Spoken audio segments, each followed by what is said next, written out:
Tonight, immigration enforcement agents have new restrictions on how they can handle crowds and some operations in Minnesota under a new court order. Federal agents and demonstrators have repeatedly faced off since the start of Operation Metro Surge in December. Our Richard Reeve is live at the Whipple Federal Building tonight to break that ruling down for us, the changes Minnesotans will see, and what's happening there right now, Rich. Yeah, Callan, still a very busy scene here at the Whipple Building. You might be able to see behind me some Hennepin County Sheriff's vehicles. There are also some protesters who are assembling on the sidewalk there. We've seen these clashes before between ICE personnel and some of these protesters. I will say it's kind of quiet here right now, but there's hope in legal circles that perhaps this ruling could make a difference.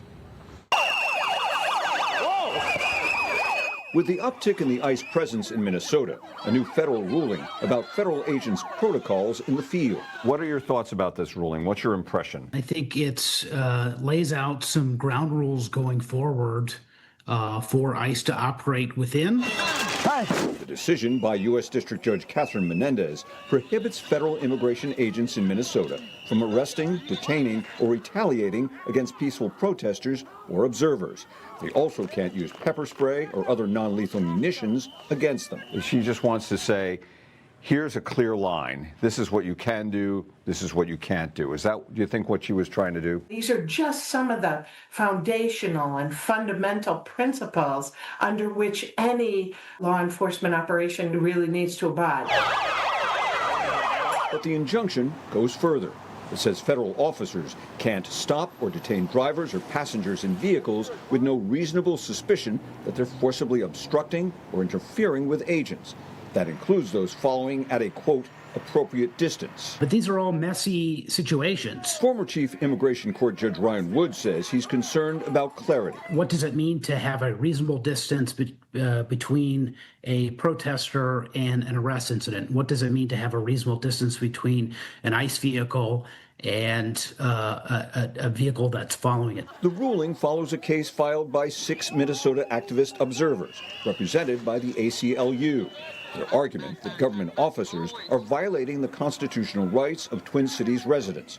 Hamlin Law School professor Jessica West believes the government will appeal.